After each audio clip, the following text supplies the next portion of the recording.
Bev's Video Kingdom is brought to you by Getting to Know Your Weapons with Babis and Charlie. Hey man, did your great-grandpa die and leave you his collection of Revolutionary War muskets, but you ain't got no clue how to start blasting with them? Find a spear gun last time you was out scubaing, and now you ready to kill yourself a shark?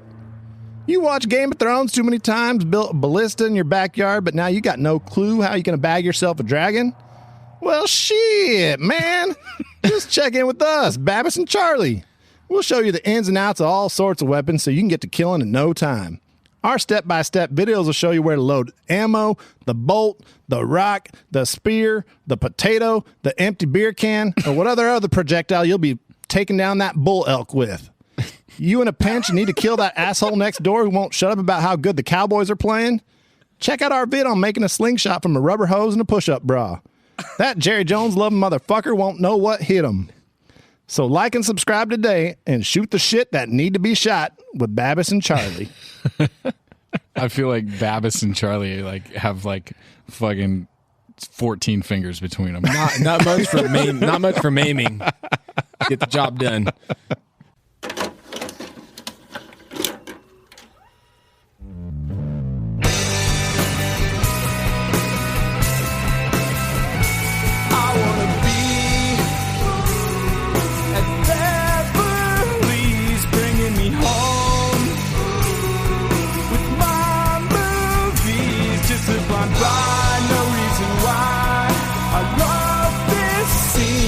I can brag your favorite podcast. Let's start this thing. Woo! Boo! What's up, guys? Welcome to Bev's Video Kingdom. It is October. It is almost Halloween, my favorite time of the year.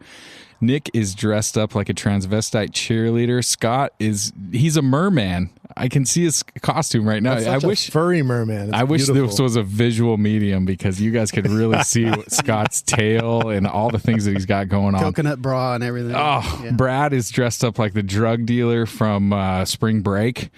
He's got the hair already ready to go. Good times. I'm so excited. Hey guys, Bev's Video Kingdom here.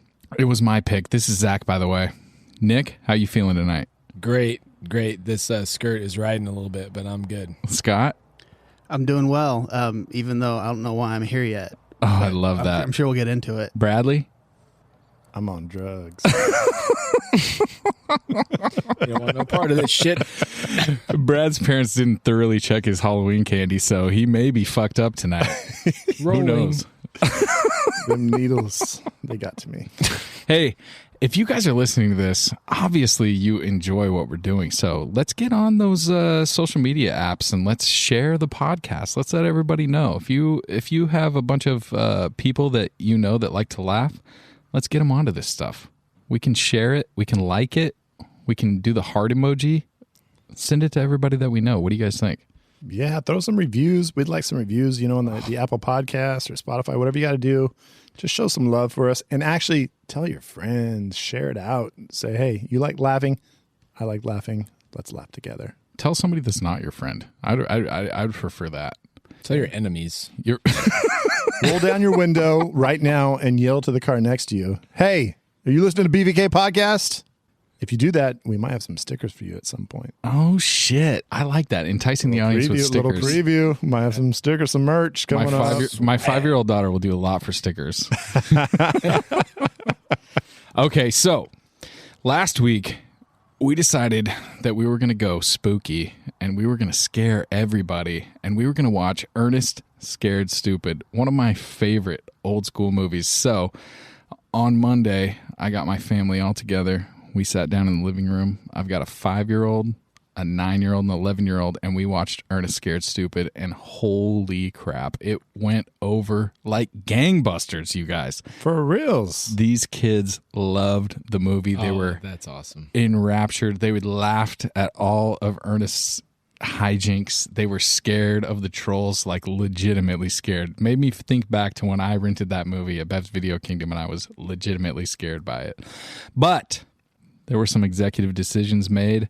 After much discussion, online polls, exhausting deliberation, we decided to go in a different direction, and I picked a movie that is going to be one of my favorite things about scary movies is that there's different tiers to scary movies. So I'm the kind of guy that likes to go to the extreme to where people like Nick stay up at night and think about people getting cut in half. But we're going to go on the other side of the spectrum, and we're going to do sort of an entry-level scary movie here. Not too scary, but has some tension. We went with the great 2018 classic. Ready or Not. My grandma told me about this movie a long time ago. Oh, It was it's- amazing. Back in 2018. Wikipedia definition of classic is 1 year old. It's really good. I really love it. But if you guys have kids, I just want to reiterate, if you guys have kids and you guys are thinking it's October, we should watch a movie that's going to scare these kids and make them stay up and have to sleep in my bed for the next 4 nights, let's go watch Ernest Scared Stupid. It's freaking great. It's scarier than it needs to be. But I digress. We're moving on.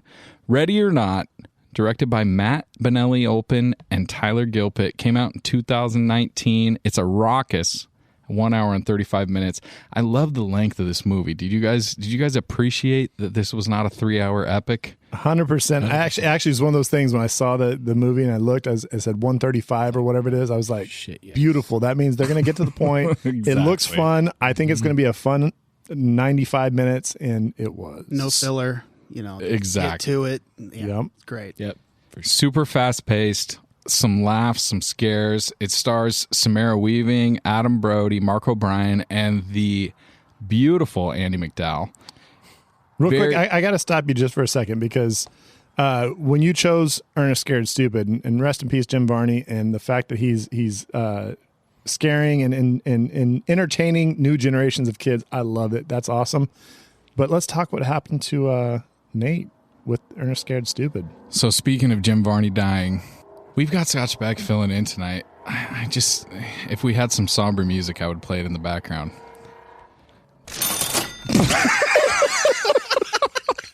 Okay, let me just preface all of this by Brad's got a brand new soundboard. He may not know how it works yet. So Nate's sick. That was supposed to be. Let's try Wait, that wait, again. wait. One more time. If we Nate's had pooping some his somber, pants. sad things to say. Radio DJ in the house. So that trombone slowly slipping into the podcast is like the massive watery shits that Nate's been having slowly or very quickly slip into the toilet. So we're gonna do that. We usually do the pod at about 8 p.m. and we got a text at about 8:43 that said 7:43.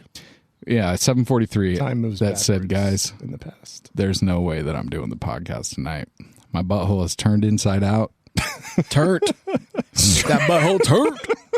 Straight turnt. I had a lot of hot sauce. I don't know exactly what Nate ate, but Jesus. Fast and loose, baby. So now we're sitting in Nate's backyard in the beautiful Casa de Nate.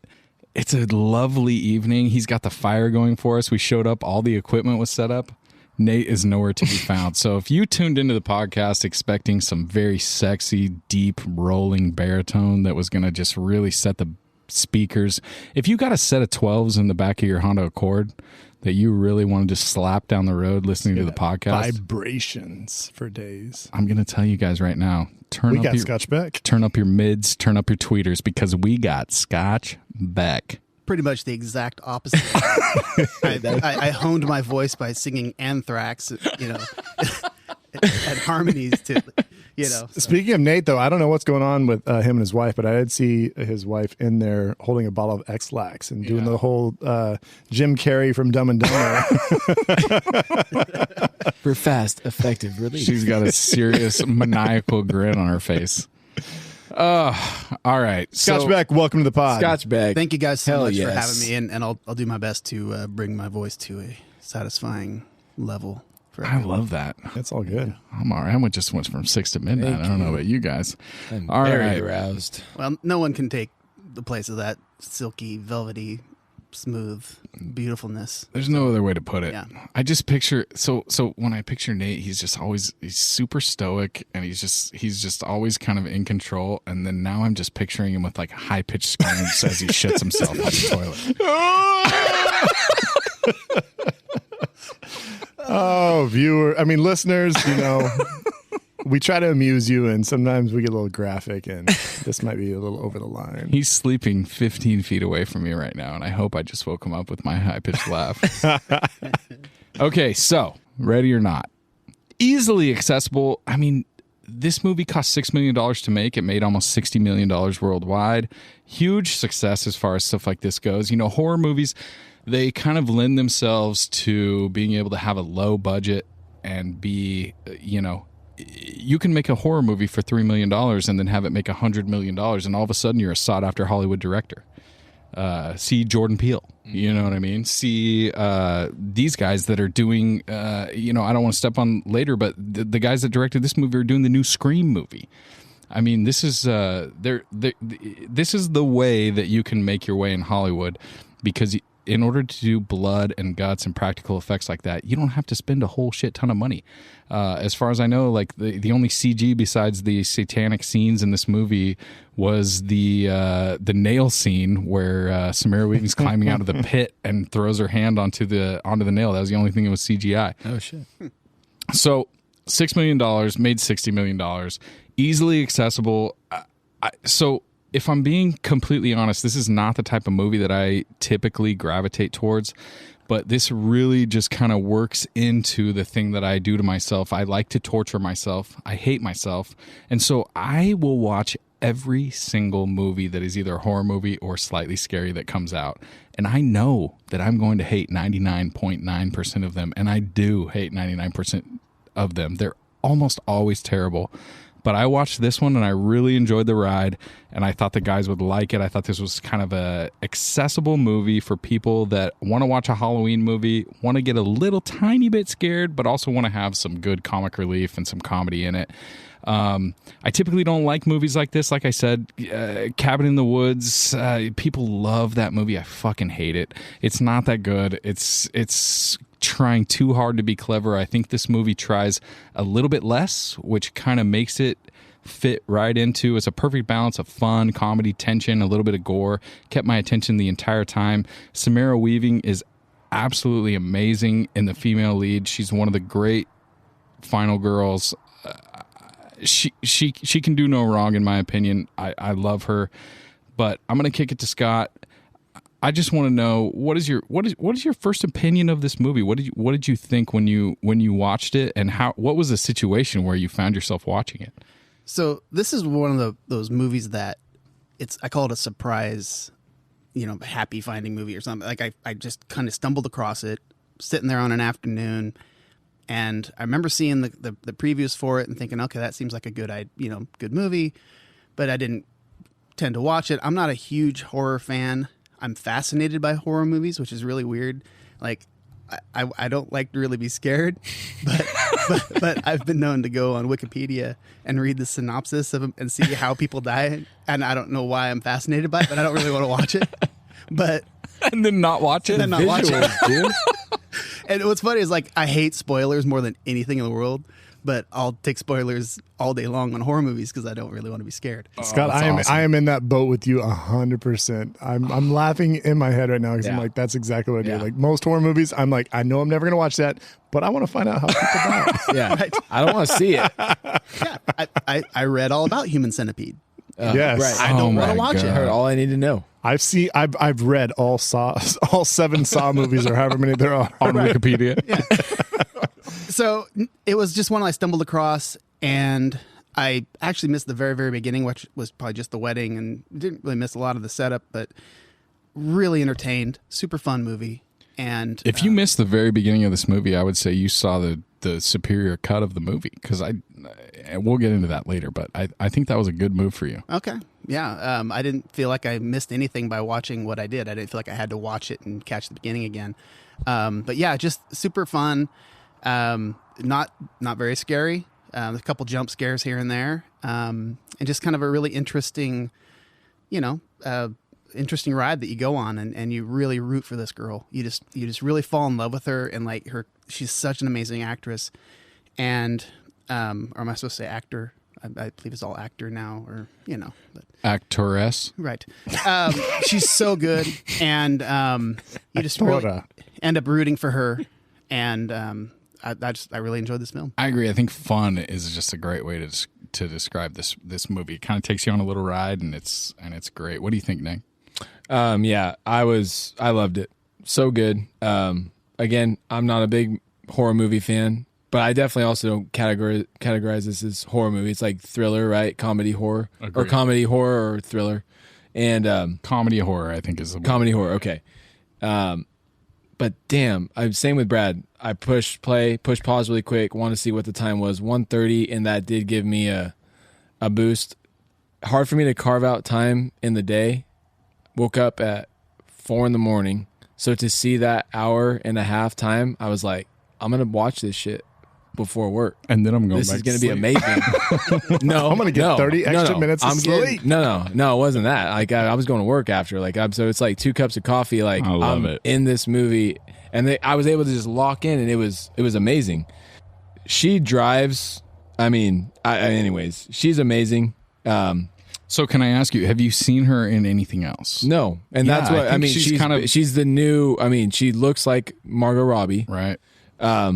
She's an amazing actress. Drives the movie. Both Australian. Fast-paced, funny, gory, tense, with a perfect ending. You really can't ask for more. I was just like pleased from start to finish, and like I don't feel that way about a lot of movies these days. And of all things, a horror comedy movie, I was just so stoked, and it's been a while since I've felt that way after watching movies. So I was pumped, dude. I love it. The funny thing for me is that when we started the text thread about changing from Ernest to this movie, honestly, when Zach said we're going Ready or Not, I was like, I've never heard of that fucking movie in my life.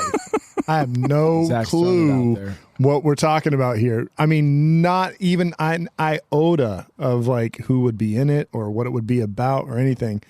And so it was super refreshing to jump into it and find just a fun, dark comedy. It's not scary. It's just one of those movies that you have fun with, and you're like, okay, there's things you could punch holes with, but at the same time, just a great, silly, fun movie. I enjoyed it. The main actress, Samara Weaving.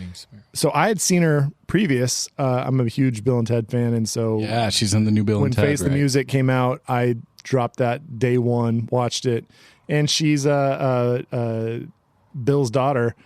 Just an awesome job. I was like, oh, dude, this girl, she's fun. She's enjoying the part. She fits. She knows what it's about, so it feels like she's like a part of that universe, which it made sense. So seeing her here, you get those shades of the bride from Kill Bill, a little bit of that. Like you're rooting for her, like Scott said. Really dig it, enjoyed it, and was super stoked once we watched it. I was like, oh, this is gonna be a fun movie to talk about. So, and I also remember after I saw Knives Out, I was like, oh, have you checked out Knives Out? Yes. And you're like, yeah, because you weren't that big of a fan, right? I did not love Knives and Out. I think I remember that's when you mentioned Ready or I Not. did not love it. I thought it was dog shit. Right. And then I think that was the first time I heard about Ready or Not. You mentioned that, and I hadn't heard of that. I thought Knives Out was fine, super pushed. People wanted it to go big. People wanted it to be a success. it to be a bigger movie than Right. it needed to be. Way, And, like- way overhyped, Right. in my opinion. So you watch a movie like this, and you're like, oh, that's what they were doing with that. And dude, Knives Out wishes it was Ready or Not. It's nowhere near as fun as this movie. No, for it sure. doesn't. It can't touch it. And I just wanted to mention that because I had that in my notes. And then, did I like this more than Get Out? Is what I wrote in my notes. Well, that was Did a I- comparison that I made when I sent Nate, because Nate texted me. He was like, oh, about to start the movie, and I said, and he was like, I'm nervous, and I was like, dude, don't shit yourself. I'm scared. I was like, bro, it's kind of in the same evolution. I made the comparison. That's funny that you say that, Nick, because in a private text between Nate and I that I don't think was on the group text, I said it's kind of in the same vein as Get Out, but kind of mixed with a slightly more comedic version of Knives Out. It's 100% in the same vein because there's supernatural involved, right? And they take creative reins with how they take that story, and you have no idea how it's going to go because these days it can end anyway, which is great because you don't know what's going to happen. But the way that it ends, I Get Out ends, you're satisfied. I felt like it ended better. I thought that the ending, I dug it. I thought this movie, it was a foursome, and the foursome was they had a love child. Somehow 4 people decided to make one baby, and that baby So who's the parents? The parents came from Get Out, Knives Out, Okay. Clue, Okay. and Very Bad Things. Oh. It was very bad things. Oh, I like that. I like the parallel there. So explain that. Just with so obviously Knives Out, I think there's that style of the like it had the visual style and kind of the some of the acting and the comedic stuff was there. Like it was polished, like it had its Yeah. own like artistic The color. little classical Right. music flourishes and stuff that we're going Definitely. through. So and then Get Out, I mean, it's got that same, you come into a situation with a family that you don't know and all of a sudden shit goes sideways. Clue, kind of the running through the mansion. I mean, using like the little corridors and passage. The secret mansion doors is the and stuff. backdrop for sure. And then Very Bad Things, just some very untimely deaths in weird ways for some people that are just kind of graphic and wild. And you're like, oh shit. But you're So, like, oh, that's gonna happen to the other 2 maids. When they kill the babysitter, when they kill the nanny at first, and then she's just like, he just thought I was a good dancer. I'm not even a good maid. So it's yeah, fucking so great. there. I mean, that's kind of the 4 movies that I kind of thought it was like in the vein of, and I enjoyed all those movies. Yeah, so same here. It was a nice little surprise. Man, I love that everybody liked it because I had some trepidation with when we decided we were going to switch movies. I was like, I literally had just this movie in mind because it was either this movie or I went super heavy and we were going to do some like obscure French, nouveau movie that was gonna really, Wreck our worlds. yeah. Nick was never going to be able to get a boner Gonna again. break it up into like 25 I episodes. mean, 2 Nate, season. I think it took him like 5 days to watch this movie, so it was actually pretty solid for him. He watched it all in one day, but at 9 a.m. he texted me that he was starting it, and then I talked to him at like 11 p.m. and he was like, "Oh, just finished it. Not going to tell you what I thought of it." And then he proceeded to shit himself to death. I hope he's still alive because I want him to hear me talking about him pooping. He doesn't listen to these though. He doesn't. He's It's edited true. that already. It's terrible. Yeah. Although we did find out that his wife is listening, so Oh. maybe she'll be the one to tell him. Yeah, They're talking about you pooping. Why? Again, I can hear them out there. Oh my They're gosh. making fart noises. Well, it makes me excited that you guys like it. So we're gonna go and we're gonna hit up Matt and what's the other guy's name? They're a team. Matt and Tyler, and we're gonna see if these guys want to go out and have a drink with us. And so Yeah, boy. these guys, from what I gather on my on the interwebs, these dudes, Matt and Tyler, have kind of teamed up, and they've kind of made like a team. They've got a team, a couple other guys that work with them on everything that they do, as far as I can see. They did a movie, or there was a movie called VHS that came out. God, I wrote down what year it came out, but I don't remember. But it doesn't matter. But if you like horror movies, go rent VHS. So basically, the premise of it is it starts out with some kids that are out up to no good, ne'er-do-wells, if you will, and they break into a house and they find a guy that is either dead or passed out in a chair, and he's got all these VHS movies. And so they pop one in, just grab one at random and pop one in, and you get to watch what's on that VHS movie. And then it's a super scary thing, and they pop it out and they pop another movie in. So it's got 4 Segments, right? four smaller movies built into the main movie, and 2 of them are really good.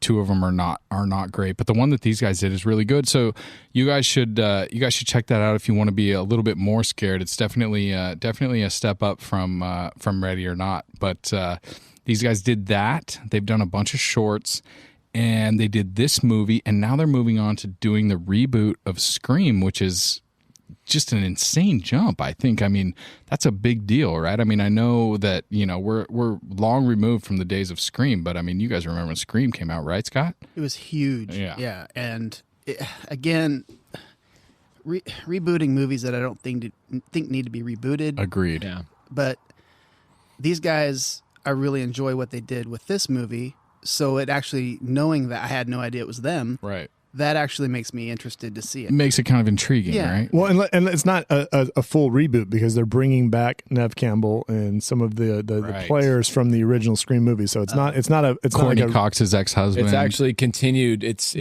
it's like a younger- continuing it's a the younger series. generation. It's just starting back at Scream, but it's the new generation. So they're involved. rebooting the title. Yes. And then but it's still continuing the saga. I'm sure there's going to be the same mask, right? well, of course. I'm with you, Scott, as far as like it makes you nervous, right? Because we just got done talking about Knives Out, and as far as like they're going to push the shit out of it, they're going to put it on Slurpee cups. Well, I'm just They're saying already movies. pushing it. I'm saying movies like when they did a remake of Point Break or Total Recall, and you're just like, what the dude, fuck are they rough, doing, dude. messing up these old Total movies that we- Recall remake was absolute. I mean, dog shit. everywhere you look, there's a different remake. But I finished this movie and I look at and see what they're doing next, and I saw the trailer of Scream last week, and I Yeah. was like, sweet.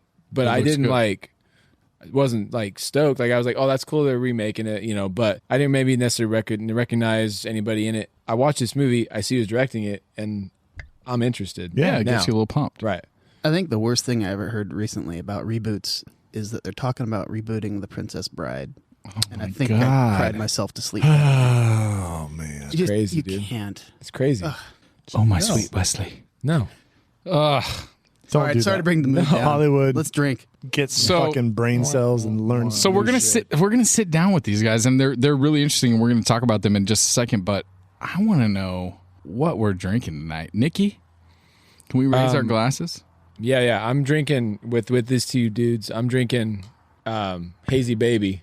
Compliments of Mr. Nate's beer stash. It's the Hazy Baby, and you know what? It no longer Is looks chewy. like there's a blended up baby in it. It's very delicious. Baby's just like at the foam, the top This portion. baby has matured. I was so close to getting you guys a sponsorship deal when you start talking about it. Hey, we had Pampers. this is the Halloween episode, man. We can talk about anything we want. And we were talking about Nate and pooping. We had Pampers, and then we That Hazy hazy Baby. got the sediment from the hazy got mixed in when that keg was delivered, and then me and now Zach it's settled. chewed it down. It's really good. It's really good, and it's really delicious. And shout out to Blaker Brewing in Ceres, California, because they're doing things right. We and, love you, Blaker. making when- good beers. When you guys are ready to be sponsors of us or Flying Blind or Scotch Beck or whatever you guys decide to get behind, we're going to be right there next to you drinking your thick beers. That's right. What you drinking, Brad? I was in the beautiful Monterey. The area. Peninsula? I was in the peninsula. Oh my First God, surrounded on all sides by water? Start off in Santa Cruz, and then we headed out to Monterey, and it was just one of the most magical, beautiful weekends you could have weather-wise. And then, of course, while we're in Monterey, we're going to stop by Alvarado Brewing, and then we stopped off by Fieldwork Tap House in Monterey and picked up some Galaxy Island West Coast IPA. Very tasty. Fieldwork makes beautiful, tasty beers. That's a dope can, too. Yeah, what do it's you got got a going nice on there? little- we got a little- some birds of paradise and shit? birds of paradise, some little palm trees, and it's just Brad doesn't bring cans to this pod that aren't No, they're an Color- individual art piece. colorful and delicious. exciting. Yeah. Yeah, I support that. It's an NFT. It's a non-fungible can. Scotch, what are we drinking over there? You got some leathery smelling liquor that I can see. Right. Well, Leather. I did listen to. Oh boy. Oh, I know. I where he's wasn't going to bring this up No, we need to bring it We up. need the Scotch. We need to bring it up. discussion. because I for assume the there was Anchorman pod, there was some incorrectness. I showed up here to judge, and if I'd known that I literally walked in about 2 minutes after you guys just completely shit on Scotch, not you guys. To be fair, it was but only you. me. Not you It as was a Zach, and one of my favorite scotches is the Oban 14, Oh my God. and So my wife did good buying it for me. it was then. an amazing buy. Oh Yeah. man. But the thing is with Scotch and a lot of whiskeys is it just depends on the person. There's different flavors. It's like wine. If like you bring a bottle of amazing white wine and people only like red, then they're not going to like it. It's a completely different thing. So whatever, man. It's cool. It's like if you walk into a room and you're like, hey, you like to taste a permanent marker? No, Scott, it's not cool, but it's cool. It's cool. I know what you're saying. Yeah. So what do you got? So I did bring some scotch, and because we are going to be discussing, a kind of a scary-ish movie, this is pronounced Kilchoman. Ooh, I like kill in the title, which I thought was appropriate. Ooh, look at that. It's an Isla Topical. Scotch, which are very known for that very peaty. Some people call it dirt taste, which it's a very Zach characteristic calls it leather. extra belt tasting. Yeah, but it's absolutely amazing because it's actually sherry cask matured, which kind of takes that taste down a few notches. Oh, I like that. And so it's got a hint of it, and because I'm not a big fan of that, but I love it. It's so tasty. Kilchoman, Kilchoman. I hope I'm pronouncing it right. I watched a YouTube video to make sure I was. And it's amazing. It's expensive, but really, really worth the price. Nice. It's a nice looking bottle. I will say that. Sold me on it. I'm gonna. You can have a sip. I see some empty glasses over there. I might snag one of those and So- have a little taster. So we got Matt and Tyler sitting with us, and we're passing them a little swig of Kilchoman, and I'm thinking, so Matt Olpen, this dude is a founding member of the punk band Link 80, which I've never heard of, but that's extremely similar to Blink 182. Or Lincoln Park. He was a fan of Linkin Park and Blink 182. He's like, fuck it, we're on Link 80. I hate to say it, but I think they may predate Blink 182, so maybe there's some copying going the other Really? way. No way. Okay. There's these guys. But went to my wife's alma mater, University of California, Santa Cruz, originally from Oakland, California. Seems like just a really chill dude. I feel like this is a guy that would really just sit down and like dip into some movies with us. Tyler, they're doing the new Scream. They both did the VHS short that I really liked. They've kind of made a pretty fast rise in the movie world as far as, I just feel like the new Scream is a big deal. Did both of them go to UC Santa Cruz? So I found a lot of stuff on Matt Bettinelli Olpen, or I should say it, Bettinelli Olpen, and I didn't find Tyler Gillett's Wikipedia page is very sparse. Okay, so but they're homies, and so they were Yes. homies at some point, and they've been doing shit together for a long time. So They got a team. There's them two, and it seems like there's two other dudes that we won't mention because I didn't look up their names, but they're the writers. writers. right. Yeah. So they've got like a team of guys that they've kind of been doing some scary stuff. And we're going to sit down and we're going to talk to these guys and we're going to see what we want to talk to them about. Brad, what are you thinking? So my first question is just, I would ask them, do you guys consider yourself like artistic, or do you guys consider yourself like, are you trying to make fun movies? Because there's always that line of, are you making a movie that's just supposed to be enjoyed, or are you making a movie that is trying to be artistic and woo the critics? I feel like they're more in that fun movie, like who gives a fuck about critics? I could see them just being like, critics can kiss our assholes, we don't care. And that's the type of movies I like, when it's just like, you know what? But they do a good job. I'm not saying this movie isn't artistic. I mean, there's some nice shots, there's some beautiful footage here, but it's a fun movie. Definitely like super consistent, like, kind of visual design to the movie that kind of goes throughout the whole thing. Like the whole thing with the bride or the bride's wedding dress throughout the thing. I think they said they did 17 different versions of the wedding dress to get through it. I think that's really cool.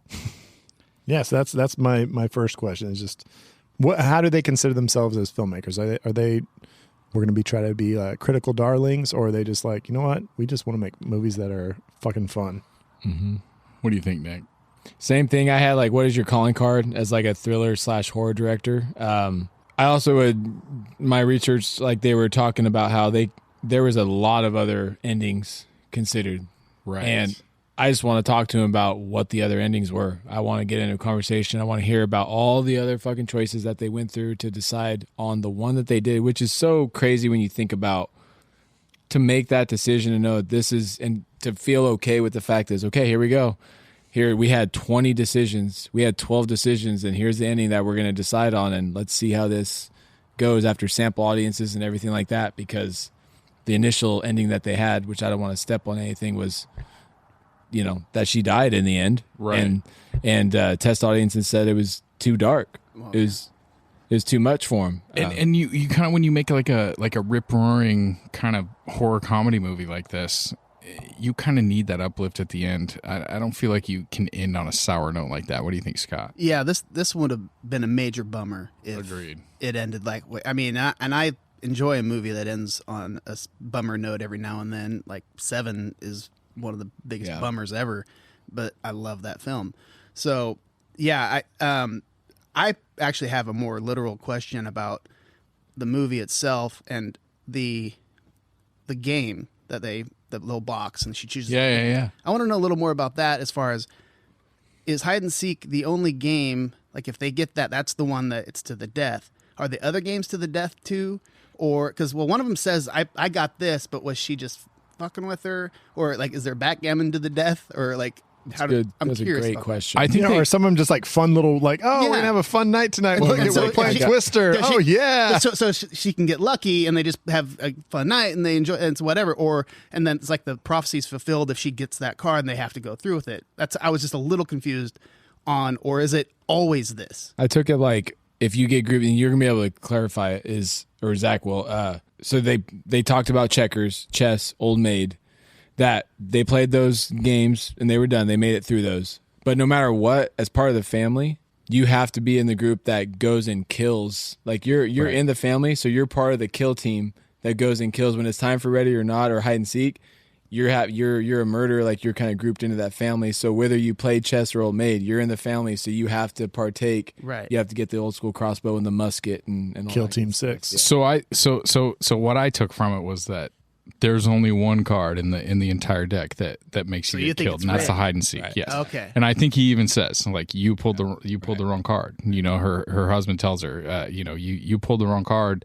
Didn't think you would get that one. Exactly. And you know, so my take on it is that the first two people that came into the family were just super vapid, douchey, you know, in it for the money, you know, the one guy's wife, and then the chunky guy who's one of the great characters in the movie. I Finch. think he's fucking Fitch. great.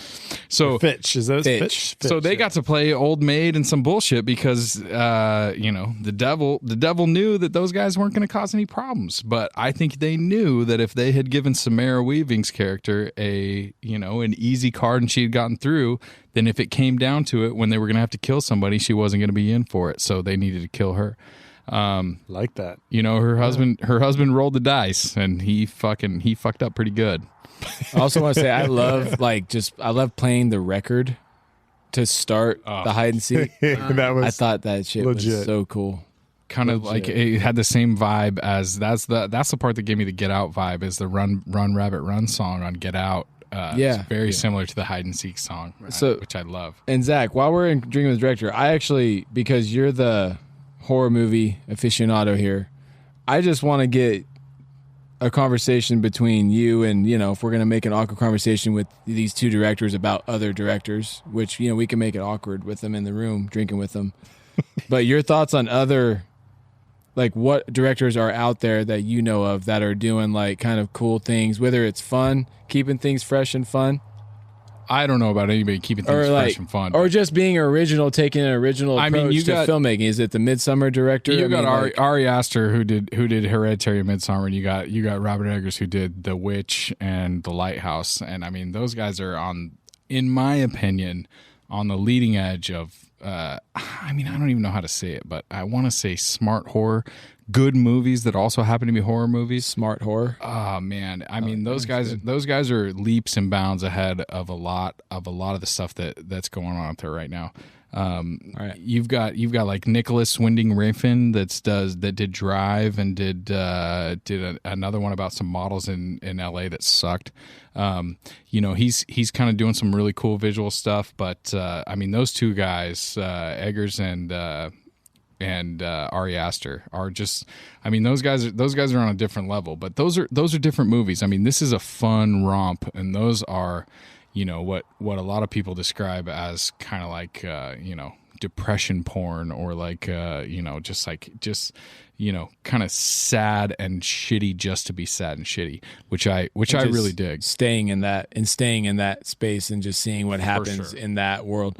Do you see these guys, like this team? I mean, because this is their big knockout, right? Number one knockout punch, first swing kind of a thing, and then it's Scream. Yeah, right? and I think if Scream's successful, they're going to do a bunch of other stuff. But I don't think they're in the same vein as those other guys. I mean, these aren't. They're the Paul Thomas Anderson kind of. I think these guys are directors of fun movies that have horror elements and not horror movie directors. Right. I wanted to ask, kind of similar to what you're asking, Nick, is that there was at the same time as this movie came out, there was that big controversy over the movie called The Hunt. Which a very similar President timeline. Trump ended up tweeting about it, like saying that this is going to cause problems and stuff, and I think it got overblown. It got conservative media went crazy for it, even though it seems like it wasn't really that big of a deal. Conservative media that never fucking watched the movie. Did you watch the movie? It's a very obvious satire. They didn't say anything about The Purge. So The Hunt, I would like to hear their take, because I mean, obviously, movies where people are hunting other humans.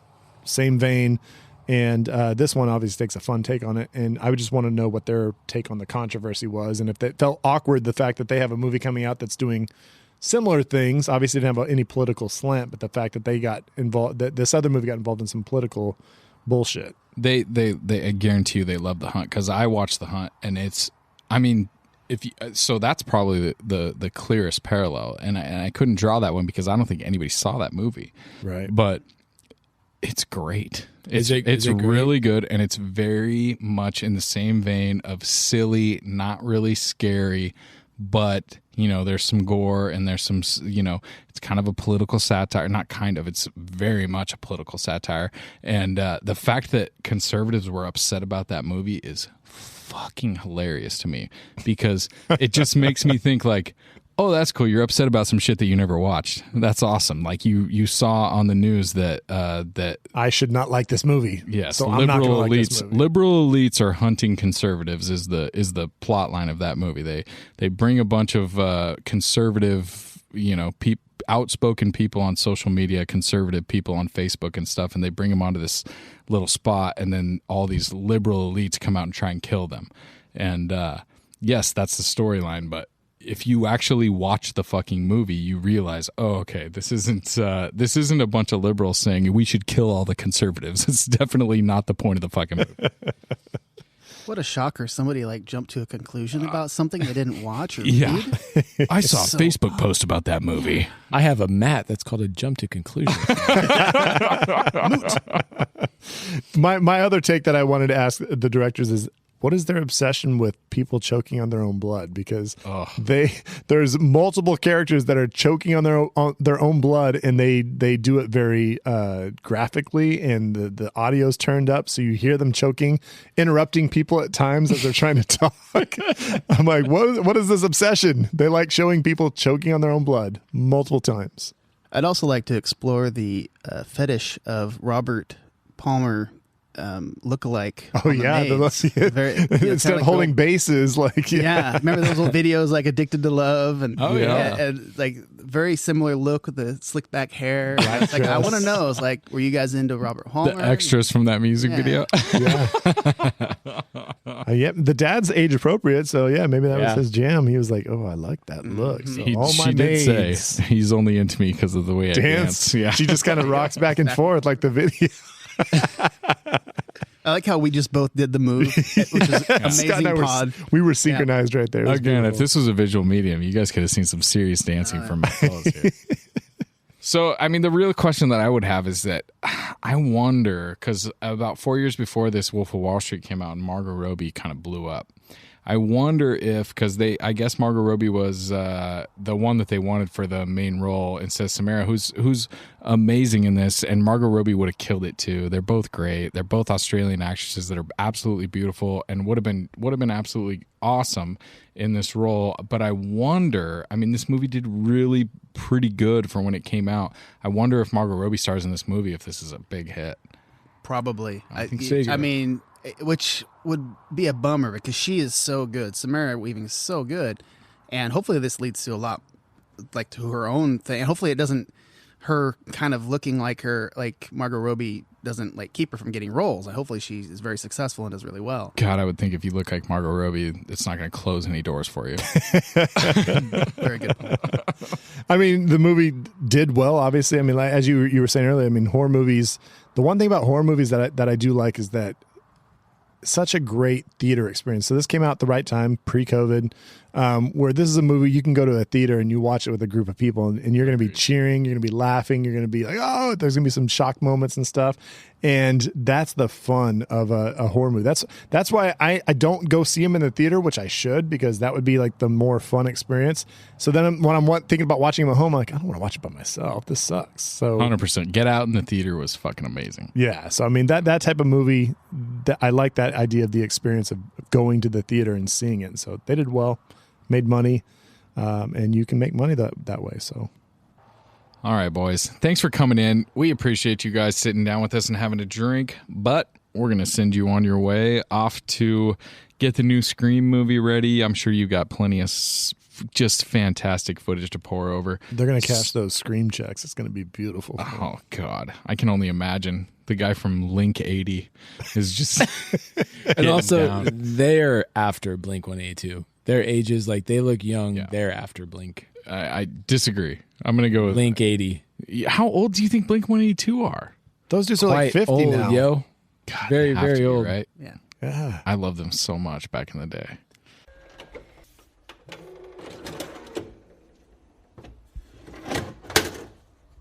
Bev's Video Kingdom is brought to you by dancewiththedevil.com. Have you ever danced with the devil in the pale moonlight? Selling your soul to the Dark Lord has never been easier. Used to be, if you wanted to rendezvous with the Dark Prince, you'd have to seek him out, play cards for hours, and forge a deep bro bond before you guys could sign your life away. Up until a few years ago, if you wanted to seal the deal with Beelzebub, you'd be sporting a nasty neck scar and have to carry around a cumbersome briefcase full of your haunted aura. DanceWithTheDevil.com takes all the legwork out of the process, and you can cyber chat with Pieman for the comfort of your own home. We specialize in legally binding online documents that don't even require you to sign in your own blood. You just enter your deepest, darkest desires into our patented soul-binding software, and you're off to a life of tortured and haunting success. DanceWithTheDevil.com. You're only one click away from eternal damnation. The accent came as you went along. You got more accent. And you threw in a Pulp Fiction reference, of course. I'm glad you got Love that. it. I love it.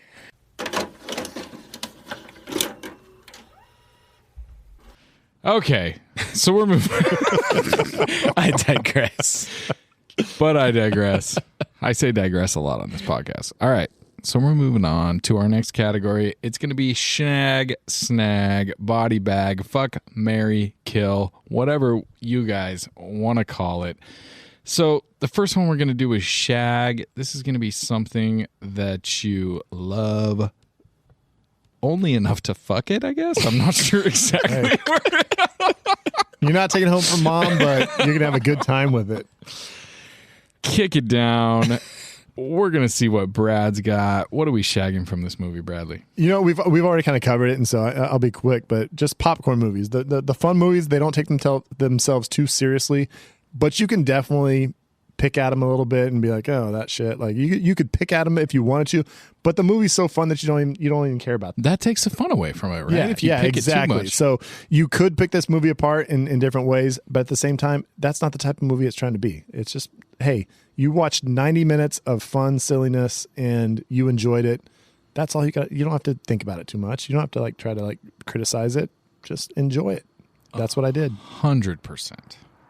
What do you think, Nick? Klutzy, clumsy killers. Like a band of clumsy killers with fucking ancient weaponry and crossbows and muskets. I love on drugs. I love how they're like, we gotta keep it to what it was in grandfather's times, and then 20 minutes in, they're like, turn on the fucking cameras. Oh, and that plays into kind of groups in with the maids and how they pulled the fucking maids into it, showing how incompetent they were. As soon as they killed the first one, I was like, oh, this is amazing. They're going to do this with the other two. Like, how are they going to do it? I can't wait how they're going to do it. They're going to do it at some point, and it's going to be hilarious. It's like the line that he says, like, does she look like she's wearing a white wedding dress? Like she's dressed in black? All black. Like, how did you mistake her? And then each maid was always somebody's like, oh, that was my favorite. But hey, Nick, I'm gonna say I don't even have to say my snag now because I wrote the exact same. I said dysfunctional, bumbling bad guys. Reminds me of like Home Alone. Anytime you have it makes it inherently fun and enjoyable. The fact that you have people that you're rooting against, and that's exactly why I did not like the idea of the alternate ending of where she would have been killed, because it's like when you have bumbling bad guys like that, they can't win. No, they cannot be successful. They have to fail, otherwise it's just. It ruins it. Doesn't fit. They were not intelligent or, practical or any of those things. There's no way they were going to win in the end. What do you think, Scott? So my shag is I love a movie with a big mansion and hiding places. Oh, hell yeah. Just any movie like that. Like, well, you mentioned Knives Out. I did love the fact that it's kind of one of those movies. Yeah. Young Frankenstein. From back, with all the secret doors and all that stuff. There's an old movie called Murder by Death, which none of you have probably ever seen. Oh yeah, it's like it's I have not seen it, but I've heard it's a very classic kind of spoof. Truman Capote, Peter Falk. It's just it's one of those movies I caught on a Saturday afternoon when I was young, and it's really funny, and it's one of those movies where it's like hidden places in the mansion and stuff like that. Scott, I've got homework for you. Okay. Murder by Death, the band, probably one of my favorite bands of all time. Listen to their album In Boca al Lupo. It's about meeting the devil. Fucking so topically topical. I can't believe you just brought that up. I love that so much. I'm in. And even the movie Clue, which yes, a friend of mine recently had me rewatch. And I did not enjoy it as much as I did when I was a kid. It's because it's not good. I enjoyed it. See, I recently watched it too, and I actually liked it. I was like, I remember liking this as a kid, and it's actually still holds my up. biggest problem was the Mr. Black. This they introduced the character. Dude, yeah. That guy, he's a lead singer for a band that I'm blanking on right now. I think the band's like called Death or something. Like an old school like heavy band, and he's not an actor, and he's so horrible that it just completely takes you out. But there's so many other good actors in it. I know, but he's so awful. Was it for Link 20? Okay. Sorry. So, anyway, I love big mansion movies with especially secret hiding spots. It makes you think about when you're a kid, when you're playing hide and seek and all that shit. So the wife and I were looking at our closet the other day, and I was like, it's just not doing it. It's too small.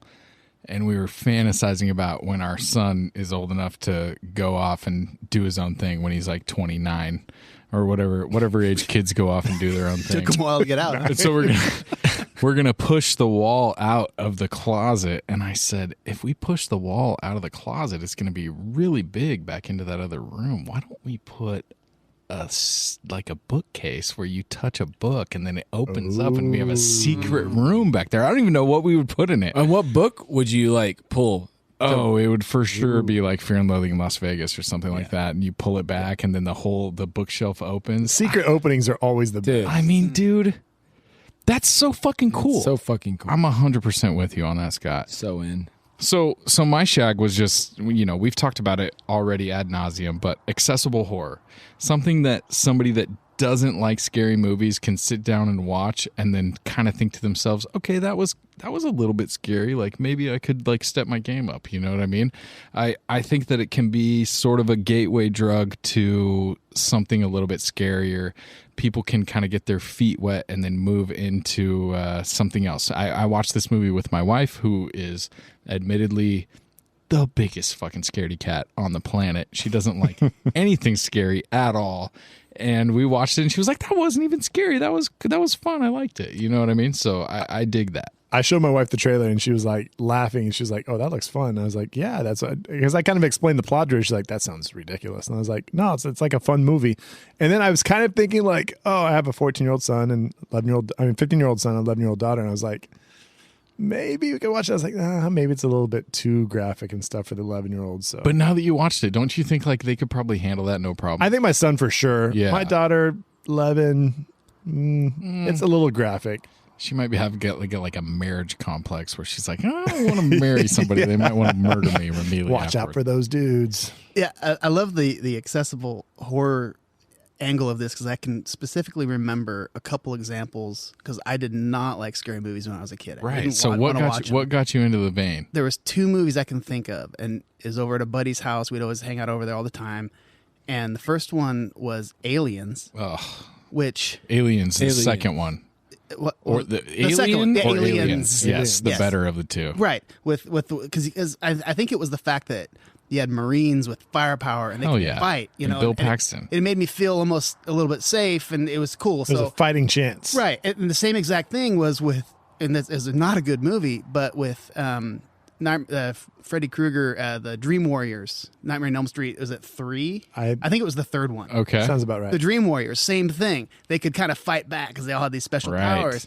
And I was like, oh, this isn't too bad, and it wasn't very scary. It was really cheesy. Oh, so you don't like the helplessness of it. Like you don't like when somebody's helpless Right. against something. So when I went back and watched Nightmare on Elm Street Part 1, Yeah. it fucked me up because that Yeah, movie's that's a good one. scary as shit. That movie sucks because it's scary, and where's the Dream Warriors? They can't fight. There's and nothing you can do. that- Just stay awake. chick spinning in the room, blood going everywhere, Johnny Depp blowing up out of the bed. Like that movie, and that the worst part about that movie was the body bag in the hallways and in the school. And Yeah. oh my God, that freaked me out. For so reals. anyway, so I love the movies that allow you to kind of get into it because I started watching more Exactly. movies after. So you kind of it was like breadcrumbs leading you in a certain direction. So if you start someone off on the first, what is it? First Freddy Krueger movie. Nightmare on Elm Street. Yeah, it might be a little intense for them. Yeah. You know, Yeah. they might be like Nick after you watched Bone Tomahawk. Just a fucking Yeah, done. Done with horror, Or done with when you horror watch movies. when you're a young kid and you watch the original Texas Chainsaw Massacre with your dad. So Right. Yeah. Done with them. Well, I guess I'm on to rom-coms. you end up like Nate, just shitting yourself on the toilet. So Night in and night out. we're moving on to snag. I'm gonna go first. So my Cuddle. snag. what you cuddling? I called my number there. Did you guys Love hear it. that? Love it. Do it. Spoon it. Hey, Coach, I'm ready. Spoon it. Yeah, this is the spooning category. So this is the snag. This is the one that we want to take home to mama. This is the one that we want to just, form that big spoon, little spoon. And I'm going to snag or spoon the concept or the trope or whatever you want to call it of the final girl in a horror movie. I just fucking love it so much. There's literally more examples than we could ever say because almost every scary movie has a final girl. There's always one girl that makes it till the very end, and she's the one that you follow through the whole thing. You live the whole thing with her. I thought Samara Weaving was absolutely amazing. She wasn't stupid, although my wife, while watching it, thought that a couple parts she was being stupid, but for the most part, she wasn't stupid. She's a strong, she's a very endearing character in a way that you're like, okay, she's not super scared out of her mind. She at some point in the movie decides, fuck this, I'm getting out of this. You know what I mean? Which it needs. Exactly. And you can get behind her. She's beautiful. She's smart. I love her in this movie. She just did a series on Hulu called 9 Perfect Strangers with Nicole Kidman. She plays a completely different character, but equally as good. I mean, she's really, really great. I think she's going to do a bunch of really cool stuff. So that's what I picked. Just the trope of the final girl in horror movies. I love it. What do you think, Nikki? Okay, so I'm going to piggyback off of you. So I did write down Samara Weaving as my snag. And I thought back to when we talked about The Invisible Man and Elizabeth Moss. Oh, God. And how movies like this, they Another final girl. are set on the main character woman or the main lead and their acting skills. And if they're able to either lock you in, and usually it comes down to that realization moment in the movie. So when she realizes, oh, your family is fucking crazy and they're trying to kill me, how is that actor, how does she perform in that moment? Is she Is she over the top? Usually it's under. Usually they're not as good of actors in that moment. And so when you see her freaking act her ass off and you're like, fuck, okay, I'm in this movie. Then after that, it's like, then you're on the ride. Then it's like some of the moments that maybe miss or don't miss, like it doesn't fucking matter because she locked you in from the start. And she's a badass actor through the entire thing. And then it's like the trip that she's willing to like take you on. So how fucking cool is it when she takes all that time to get the gun and she looks so badass at herself in the mirror and then she goes out and pulls the trigger on that shit and the ammo's all fake? I'm saying I didn't like her until she knocked out a little kid. Oh, dude. Yeah. Sometimes like you gotta her, fuck like- a little kid up. And her like cool ass, like they made sure you saw her cool ass like Converse, her yellow Converse. Oh, those yellow that Converse are weren't like sweet. completely tied. You know what I mean? They said those Converse that Converse didn't make yellow Converse, so they had to have those custom made. That's awesome. It's badass. Yeah. So I mean, it's her because without her, the movie's not as good. Straight up. 100%. What you think, Scotch? I mean, I wrote down Samara Weaving, and not the necessarily you guys are saying like the character and the final girl. I'm saying her, and like you saying that the 9 Perfect Strangers. Did you watch that? No, I've heard somebody else told me to watch it, and now that I know she's in it, I'm gonna watch it. You should, because I want to see more of her. Yeah. Because she's like, hey, I'm gonna go see a Tom Cruise movie because I like Tom Cruise or whatever. That might be a bad example, but you get my point. So yeah, I just love her, and she's great. I want to. She got a good future. I think she's got a really Yeah. bright future for 100%. sure. What you got, Brad? I mentioned earlier, so I'm going to start off with body bag. I'm going to just take us into body bag because my snag was that's right. the bad guys earlier. I so love it. I'm jumping into body bag, and this is the only thing that bothered me. And it's kind of a dumb take, but like I said, you could pick apart these types of movies, and you don't need to. But so she says she's a foster kid. Understood. She was a little badass as she was a girl, and like she would wreck and stuff, but get back up. That's the cool thing about her. But okay, I understand not having any family at the wedding, but she has no friends. There's like not a single person at the wedding Yeah, that's a little weird. That's a really that good supports call. her I didn't think about that. whatsoever. Like not someone at all. Yeah, she's a total orphan from another planet, or like seriously. It stood out to me. I was like, why does she not have a single person on her side? There's tons this of wedding. statuesque, beautiful blondes with no friends at all. Yeah. They're very solo. They're lone wolves. They go off on their own, and nobody hangs out with them ever. Damn it, that's a good call. So that's my body bag. It just seemed weird that the fact that she has not a single You're person. right. I feel at like the wedding with her. she's for sure got a gay best friend that's not really gay that's really in love with her. she's got a crew. She's got like she has more people on her side than the dude has on his side. Definitely. For sure. There was a lot of people at that wedding too. What the hell were they all doing? When they shot the wedding, was there not anybody on her side? Did they? No, there was show? people on It's on both both. sides with the but- Billy Madison fountain in the background. By the But way, it just, which we didn't mention. none of those people, like, she didn't seem like she had a single person that was like a supporter of her. I don't know. Yeah. Well, I mean, my argument would be maybe there were some friends there, but then the movie kind of shifts to where she's just staying with the family and maybe all her friends left. But I guess there, of course, I missed the beginning of the movie. So I caught do whatever you want. You know, Yeah. so You didn't get to see the I'm best playing devil's man advocate. speech. You didn't get to see that. No, I'm just kidding. The beginning of the movie is literally just the wedding.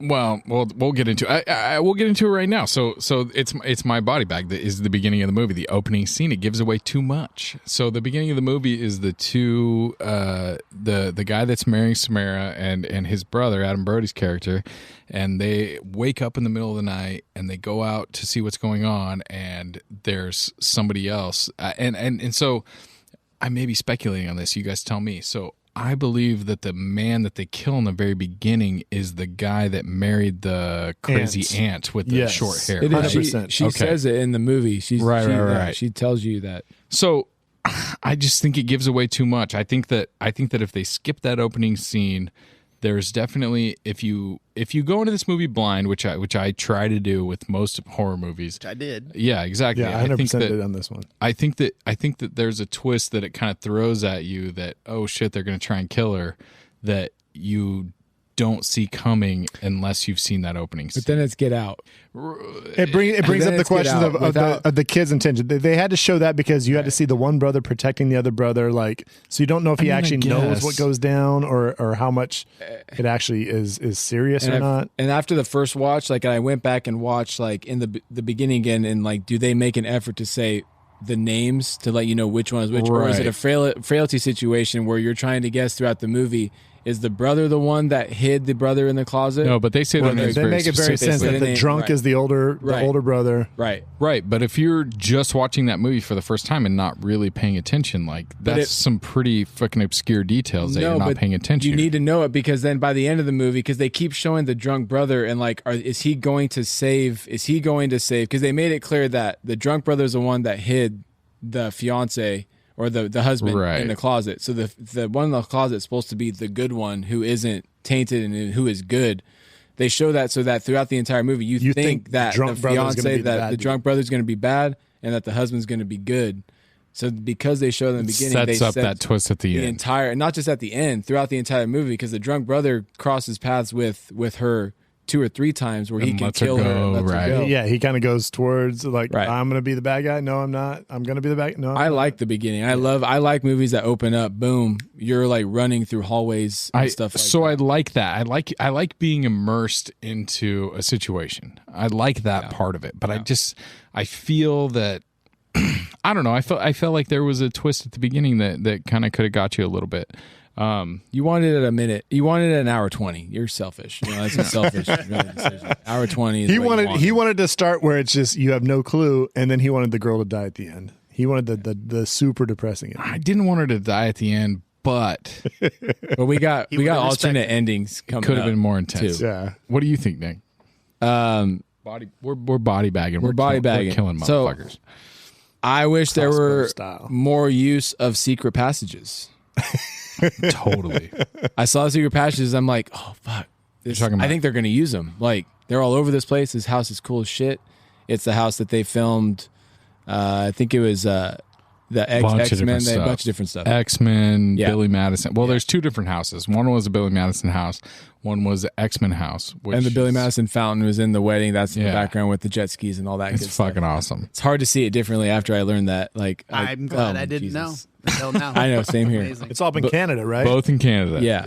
But secret passages, I wish they used them more and that they were a little more ramped up than just like pipes and stuff like I don't know, slides or something. She's in the dumbwaiter just kind of sitting there waiting, and she's like, "What did you do on your wedding night?" And she's like, "I'm just sat in a fucking dumbwaiter." And then she just gets out all just nonchalantly. I think that part's great. Like that they're trying to kill her, but she has no idea, and she's just like, "Doo, doo, doo, doo, doo." It's in the trailer, and it's still I think one of the best lines in the movie is. We got to go find this girl. Found her. She pops out a door and he says, "Found her." She just walks into the shit. Scott, you got a body bag? I was given this assignment as soon as the shit started flying about an hour and a half. Literally. Yeah, we did. We put the pressure on. And unfortunately, I got We were like, Scott, there's a lot of shit. We need you. No, I really couldn't think of anything that I would get rid of. I just really enjoyed the film, so I got nothing to add to this part. Okay. I love that. This episode of Bev's Video Kingdom is brought to you by random nail handles and door pulls. Having trouble reaching that hard-to-reach area or shelf? Need some extra footing on the side of the house to put that last stretch of Christmas lights up? Why grab a ladder when you can hammer a nail into a wall or cabinet to give you that dependable step or handle you've been looking for? Turn your house into a climbing wall by hammering random nails into surfaces anywhere inside or outside your home. Finger pull doors and drawers are so 1990, and brushed bronze knobs are for Chumbawamba fans. Hammer random nails into the fronts of your kitchen doors and drawers, and voila! Instant cabinet pulls and knobs that Bad Homes and Gardens have called the new crack house chic. Random Nails has a wide variety of nail gauges and colors in stock, ranging from 8-gauge bloody drywall nails to 12-gauge rusty masonry nails. If you're trying to reach that damn cobweb that is just out of your reach, let a random nail give you the boost you need, and tetanus, and maybe a bloodborne pathogen. Either way, Random Nails will help you out when you least expect it. Warning: Random Nails may impale hands and feet. Random Nails is not liable for misuse of their product. I've got a fucking goat pit in my backyard that I could use some random nails on top of. Oh, You saw that nail, and it's like, something's going to happen with that fucking nail. Yep. All right. Shag, snag, body bag. We got it all. Halloween edition. We are going to throw it to my dude, Brad, and we're going to find out what's on Cameo this week. you know what? This was a both fortuitous at the same time. I was a little bit bummed because Cameo. I put pretty Still much, not an official sponsor, I know. these Come on, guys. motherfuckers. Come on, guys. I need to hear from you very soon.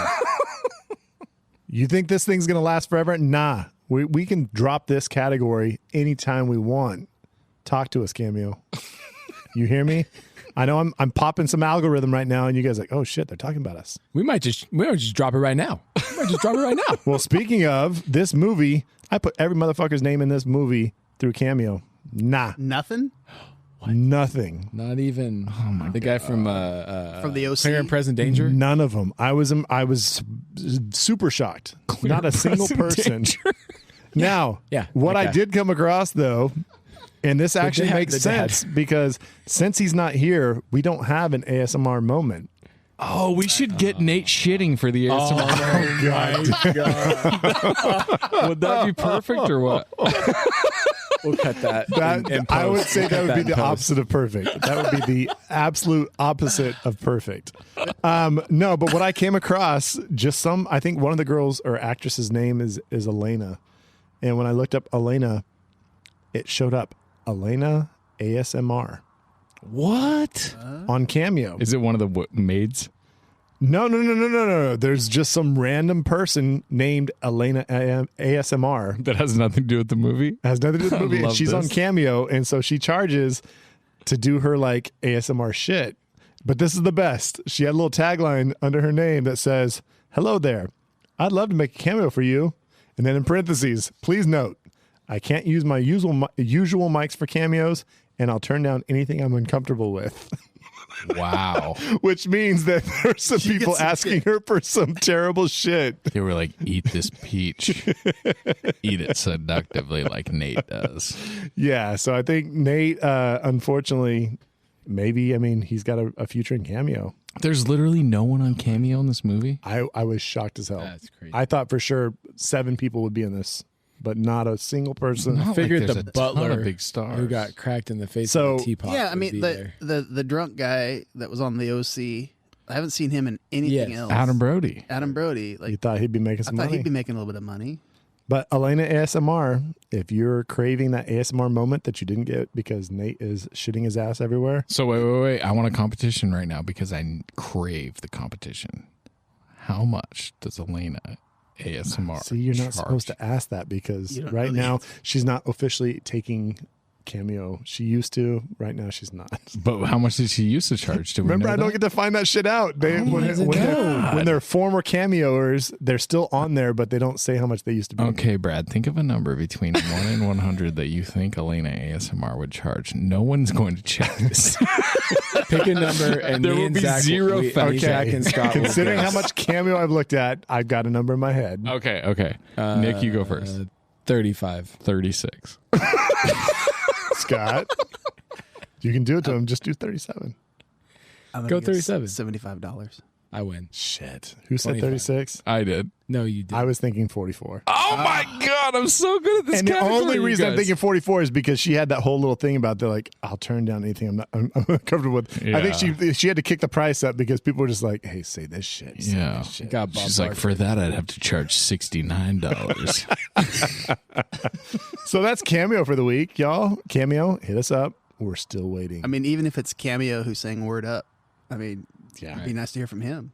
I'm disappointed in Cameo that they couldn't get anybody from this movie to go. I wonder how many people in Ernest Scared Stupid are on Cameo. Every person on the I had done I would have done the research, but I didn't get to because we switched that shit up. Son of a bitch. The suits told us to do something different. Terrible. Fucking suits. God, Cameo really disappointed me today. So we're going to move on to streaming recommendations. If you guys have all of the streaming services, like I know all of the loyal Bev Video Kingdom followers have. Do you guys have Juxtal? You guys got Juxtal. You guys got Yes. Fubo. You guys got Wiki. Wow. Stoopy. Oh, Stoopy's hot right dude. now. Stoopy's that fire. I like to watch all my movies on doggy style. I don't know about you guys, but I think that's actually probably a website. typically I like to watch all the Pornhub versions of all these movies. So, Scott, I know you got some streaming recs for us. What are we going to be paying for if we're going to watch something that's going to put us in the same vein as this? So, if you've seen this movie, which hopefully you have if you're listening to it, if you've seen the ending and you've seen a lot of people exploding, which is how this movie ends, ready or not, right? It reminded me of a movie that I caught randomly, again, called Spontaneous. It's on Hulu. Spontaneous combustion. And it's weird because it's kind of a teen romance. Like it's not, I'm not the demographic I think this was meant for. That's Nate's demographic. But it's about these kids in high school, and randomly in school one day, a girl just explodes and blood flies everywhere. And then next thing you know, It deals with the fallout? it just starts. No, then all of a sudden, somebody else blows up, and it becomes this thing where they're not sure who's going to blow up next. And I like the premise. It's pretty crazy, and it's interesting. There's an amazing love story between the main characters, and you're kind of on the edge of your seat the whole time. It's like, okay, when the fuck is the next person going to explode? How old is this movie? Oh my God. I think it was only a couple years ago. Is it Okay, like a sweet. metaphor for orgasms? How did Zach not see this? Yeah. I did not see this. He one. was too busy watching So it's- Korean. He was deep in the Scandinavian. Oh, sorry, that was the yeah, Scandinavian. So the on- Scandinavian period. On Hulu, Spontaneous. On Okay. Hulu? I love that. On Hulu. People might actually subscribe to that. Right? I mentioned earlier my foursome of movies, and I'm just going to push one that is a classic in my mind. It's a dark comedy. It's a little bit darker than this. Probably not as fun, but I'm going to go ahead and push Very Bad Things. Pretty fun. It's really good. Yeah. Very Bad Things from the late 90s. It's a weird, silly, crazy kind of thriller, a little bit horrorish, a little bit kind of all that stuff. Peter Berg directed that, didn't Peter he? Berg. It was I one of would Peter say Berg's that's first big movies. Yes. So the funny story about that is that for the lost Bev's Video Kingdom, from our The archive. basement tapes. Yeah. if you were going to go into the archives and you were going to the basement tapes and you were going to try and find that movie, you would not find it because we did a whole podcast on it in my garage, and I believe it was one of those things where it was like, did we record that? It was our first attempt at kind of using a computer. It was our first non-Zoom because Yep. we started this off doing it on Zoom, and that was easy. You log into Zoom and you record it. It's not that big of a deal. We tried to do one kind of live. It was our first live attempt, and yeah, I think half the podcast got delayed. It literally It was does not very exist. sad. Nate's like, yeah, we just recorded for like an hour and a half, and I don't think that worked. With that voice you all love. So yeah, so that's maybe it'll come back at someday, but who knows? But it is streaming on Peacock. Ooh, Oh. I If like you got that. the Peacock, you can go check it out. I don't have Peacock. Anybody that's got the cock. I got the DVD. I can lend you the DVD. Zach, you need that DVD? I got the cock. I don't got it. I'll take the DVD. I'll always take a DVD. I got that feathery cock. All right, so for my streaming recommendation, we are going to stick with the lovely and talented Samara Weaving, who stars in 2 other movies about joining a satanic cult and selling your soul to the devil. And those are both of the babysitter movies that came out on Netflix with Bella Thorne and a bunch of other people. But Samara Weaving is in both of them. She's great. They're not good movies. If you really love this movie and you really love Samara and you really love Bella Thorne, maybe you were a big Disney fan back in the day, these are ones that you could watch. The other one that I want to recommend is Austrian horror movie from 1997 called Funny Games. They made a remake of it that is not as good, but if you watch the original one, it is fucking relentless and absolutely horrifying.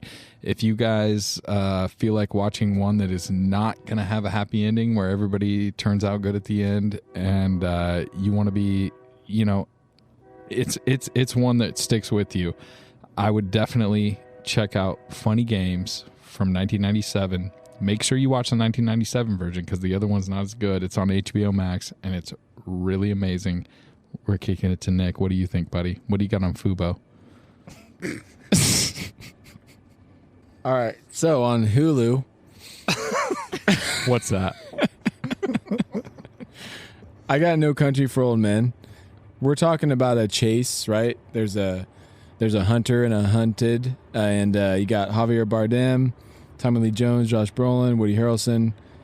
Hell of a cast by the Coen brothers.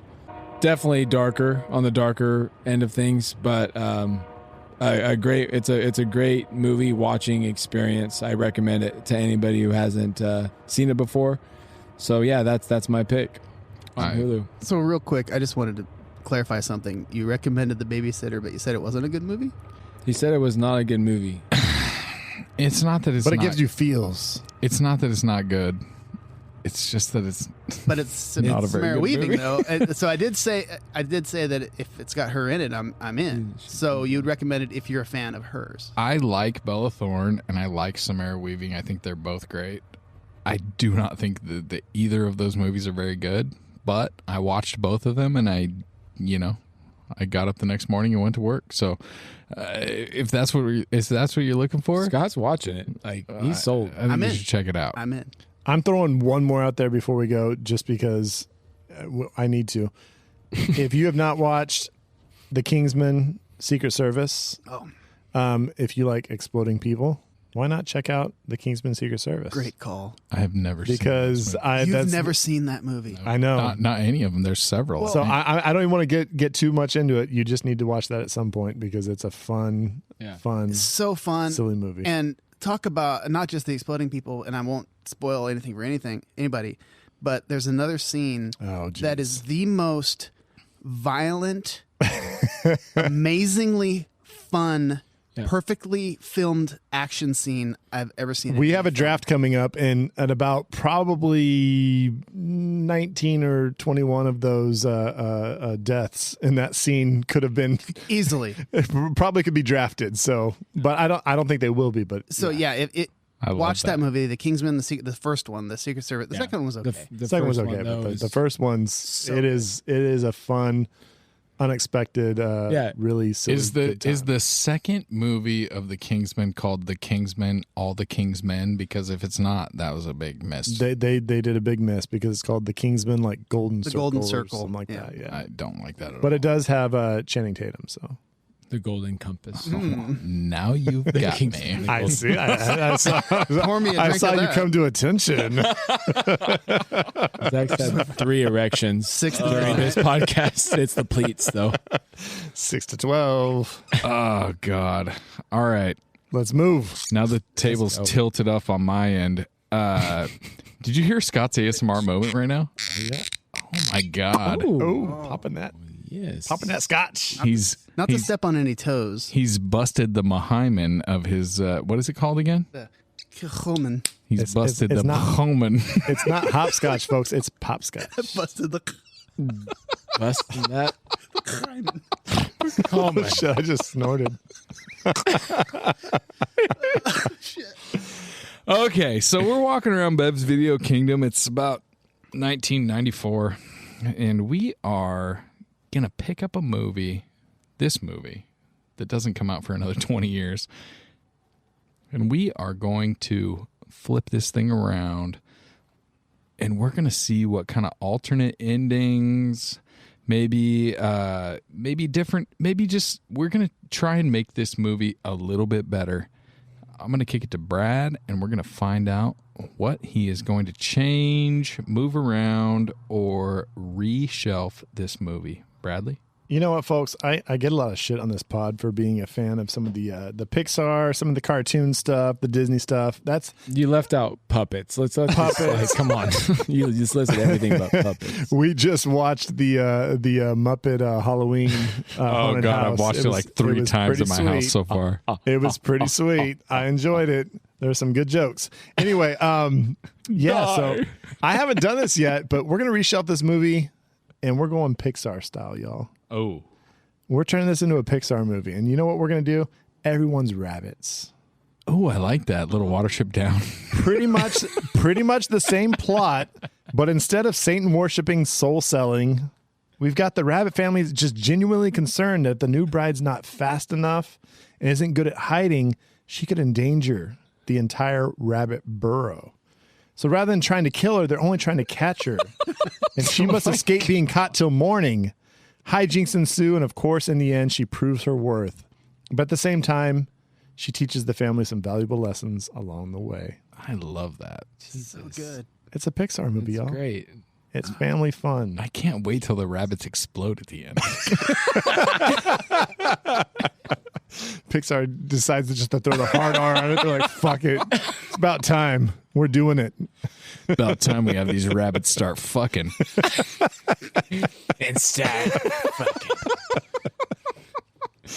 Nikki, where are we putting this movie, Nikki? Well, on that note, we're taking it from the cartoon romantic. rabbits fucking, and where are we going with it? to romantic. Oh, okay. Horror Romantically comedy. fucking rabbits. I Right. like that. No, it's short and sweet. I didn't have a lot. It was just the whole story is actually it is like a true like the bride and the Alex and Grace. They're in love, and like he actually maybe filled her in on what was going on. She went with it anyways. Like there's like a deep connection. They make you think that he's not fucked up, that he's not twisted. It comes down to the sacrifice. He gets her out. It's sunrise. You know, they're escaping. They're running across the lawn. The family knows they're dead. They start exploding. The sun's rising. They're running across the lawn. Shots from the back of him. You got the silhouette. You think like, oh, he's good. Nothing's going to happen to him. And then just like in slow motion, silhouette of them both, he explodes. Boom. As they're like running hand in hand. I'm picturing the silhouettes of 2 rabbits. Hopping along, So happy. fur everywhere. Like Just the a rabbit. holy hand grenade in Monty Python. Just a rabbit with yellow Converse on. Nick, aside from the rabbits, though, dude, I love that ending. That should have been the And ending. it's credits. These dudes after the these dudes explosion. need to get you on the writing squad because that's the way it should have ended. They give him an extra 10 minutes for him to be like, okay, we're going to make it out together. And she's like, Yeah. okay, I guess I trust you again. No, No, it wasn't he never again. goes. He never goes It was evil. the Oh, he entire never goes time. bad? She was like Okay. He 100%. saves her. He like, saves her from the thing, and now and they're you think walking that off into he's the good. sunset. You think that he's good. And like, oh yeah, the rest of his family's fuck ups. That's why they're blown up. But he's not going to blow up, and then he blows up. I would love that. Done. I like the ending.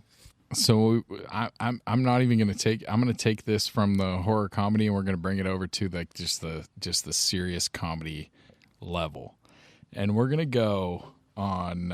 We talked about earlier. Originally, we were planning to have Samara die at the end. I'm glad they didn't. That would be ridiculous. What Does you got? Will Ferrell make a cameo in this? He just comes in and says Meatloaf. But I mean, so what we're gonna do is we're gonna turn it into a real comedy movie, and somebody's gonna help me out with the fat brother-in-law's name. What's his name? Fitch. Dude, the guy. Fitch the bitch. Don't be a bitch. So he steals a lot of scenes in this movie, and so my thought is that the movie starts out, instead of starting out at the wedding, we're starting out at wherever him and his crazy coke snorting wife are, and we just follow them throughout the whole thing, and then halfway through the movie, he decides, I'm not into this killing the bride thing. I'm going to be the hero. And he goes and he finds Samara Weaving in the house somewhere, and they just they team up. Maybe they even have sort of a romantic connection towards the end of the movie. You know, It's like what I mean? a Paul Blart. It's like the mall cop type Paul thing. It's Blart like a Mall observe and Cop. report. He's played by a guy that named version. Christian Brune, and he's so funny. He's great. I wanted more of him. I mean, wanted more of him, and they did, the fact that they just kind of let him at the end, just kind of like he just kind of Yeah. absorbs into the scene, and it bothered me. You know what I was thinking? I was just thinking about Nate just sitting on the toilet taking a shit right now, and I was just thinking about him You and me both. in the movie, just fucking just learning stuff while taking a shit. And I was just thinking, this is so topical. But I just think that, you know, if we just focus on his character throughout the entire movie, I think that him and Samara Weaving would be a hilarious team together, just getting into a bunch of hijinks, going through, kind of taking out the rest of the family. And I think it's a fucking rip-roaring good time. As rabbits. I wanted more fish. I agree with you there, man. Rapscallions. Agree. Oh, I love it, guys. All right. That comes to the end of this episode of Bev's Video Kingdom. Everybody needs to jump on those socials, share this stuff, tell everybody what we got going on. Maybe even if they're like, oh man, I really love Bev's Video Kingdom, you just tell them about Scott's new album, which is called The Ballad of Bosco Jenkins. I fucking love Scotch it. Beck. ScotchBeck.com.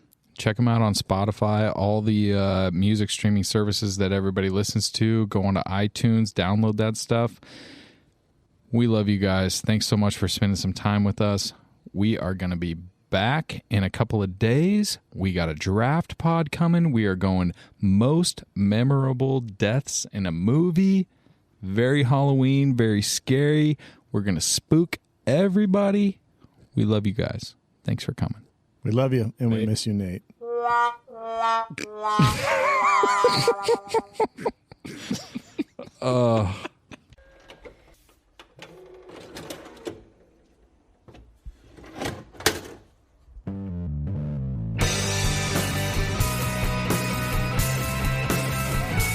I wanna be at Beverly's, bringing me home with my movies. Just a blind by, no reason why.